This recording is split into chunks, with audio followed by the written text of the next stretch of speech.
Hello everyone, so today we are going to solve some PYQs of thermodynamics chapter of class 11th physics। तो start करते हैं question number 1 से।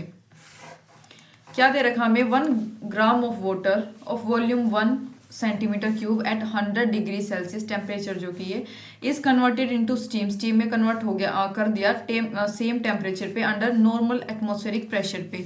ठीक है, तो जो वॉल्यूम है स्टीम की formed equals 1671 centimetre cube specific latent heat of vaporisation of water is इतना चेंज इन इंटरनल एनर्जी। हमसे क्या पूछा गया है? Change in internal energy. ठीक है, तो देखो भाई सोल्व करते हैं क्वेश्चन को स्पेस बनाकर।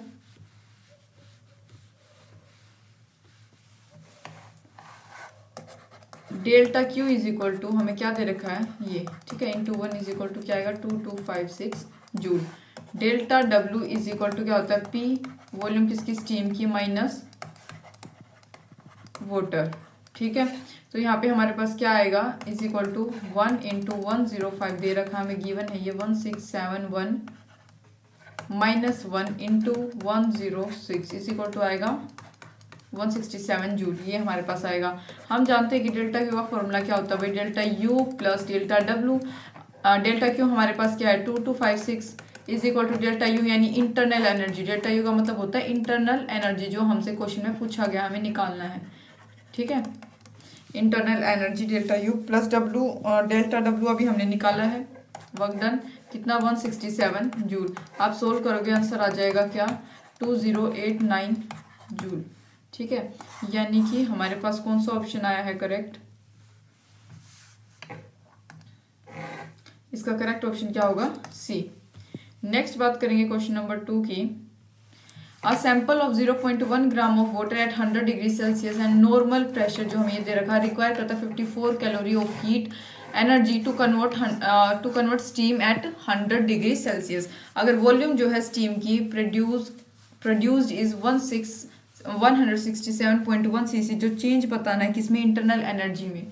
ठीक है, सैंपल की इंटरनल एनर्जी में क्या चेंज आएगा डेल्टा यू, वो हमें यहाँ बताना। देखो वही हम फर्स्ट लॉ यूज करेंगे थर्मोडायनेमिक्स इक्वेशन का। ठीक है, आप फर्स्ट लॉ यूज करोगे थर्मोडायनेमिक इक्वेशन का, तो यानी क्या आएगा वही जो हम पीछे delta Q is equal to delta U plus क्या आएगा डेल्टा डब्ल्यू। ये 54 गिवन है, ये निकालना है हमें। 54 इंटू क्या आ गया 4.18। ठीक है, तो डेल्टा यू प्लस 1.013 इंटू 10⁻⁴ क्या है 5 है हमारे पास यहाँ पे, इंटू 167.1 इंटू 10⁻⁻⁶ यानी कि डेल्टा यू की वैल्यू क्या आई है 208.7 जूल हमारे पास आ गया। यानी कि करेक्ट ऑप्शन क्या होगा? बी। नेक्स्ट बात करेंगे थर्ड क्वेश्चन की। System is taken from state A to state C. एक सिस्टम को स्टेट ए से स्टेट सी तक मतलब उसमें बेसिकली कन्वर्ट कर दिया दो पाथ के द्वारा, एक है एडीसी और दूसरा एबीसी। ठीक है, जो फिगर में आगे देखेंगे तो इंटरनल एनर्जी एट ए पे जो इंटरनल एनर्जी यानी यू ए वो क्या है 10 जूल। अलोंग द पाथ यानी एडीसी के अलोंग जो अमाउंट ऑफ हीट एब्जॉर्ब्ड है यानी Q1 वो कितना 50 जूल, और जो वर्क डन है यानी कि W1 वो कितना है 20 जूल। वेरस अगर बात करें अलोंग द पाथ एबीसी जो हीट एब्जॉर्ब्ड यानी Q2 वो कितना है 36 जूल। तो अमाउंट ऑफ वर्क डन बताना है अलोंग द पाथ एबीसी के अलोंग क्या होगा वर्क डन वो बताना है। ठीक है,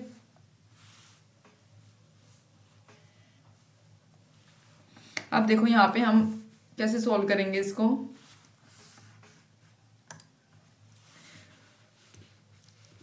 ठीक है, आप सोल्व करते हैं इस क्वेश्चन को।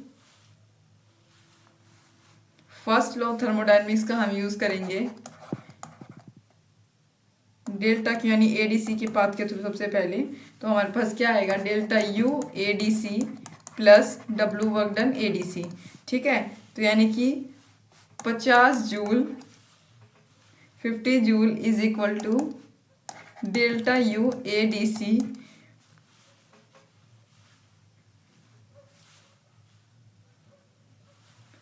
प्लस यहाँ पे ये हमें दे रखा कितना 20 जूल। ठीक है, यानी डेल्टा यू एडीसी वाले पाथ की जो इंटरनल एनर्जी है वो हमारे पास है 30 जूल। सिमिलरली आप निकाल लोगे किसकी?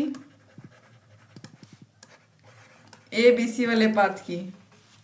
ठीक है, तो वो भी आप ऐसे ही वहाँ पे अप्लाई करोगे, A B C plus W work done of A B C. ठीक है, तो हमारे पास क्या आएगा, Q A B C minus Q A B C minus delta U A B C. तो Q A B C minus delta U A D C क्या आ जाएगा, 36 जूल माइनस कितना निकाला था 30 जूल, क्या आ जाएगा 6 जूल, इसका आंसर आएगा।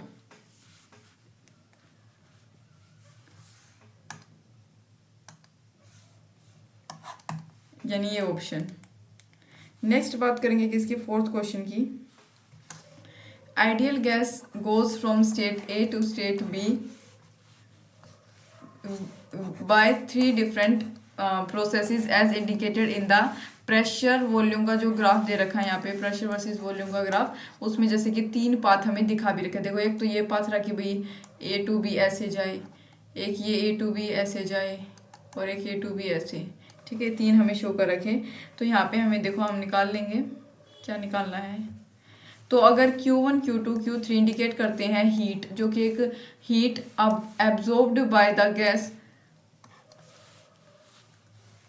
along the 3 processes delta U1, delta U2, delta U3 indicate the change in internal energy along the 3 processes respectively, then तो हमें बताना है, देखो इनिशियल और फाइनल कंडीशन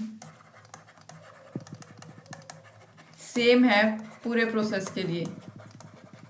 ठीक है, तो यानी delta U1 is equal to delta U2 is equal to delta U3।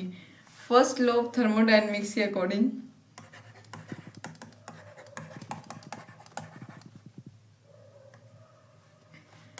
ये हमारा फर्स्ट लॉ ऑफ थर्मोडायनेमिक्स का क्या है, फॉर्मूला होता है। तो यानी वर्क डन हमारे पास क्या आएगा, delta W1 greater than delta W2 greater than delta W3। ठीक है, तो सिमिलरली क्यू के ऊपर भी ये अप्लाई होगा।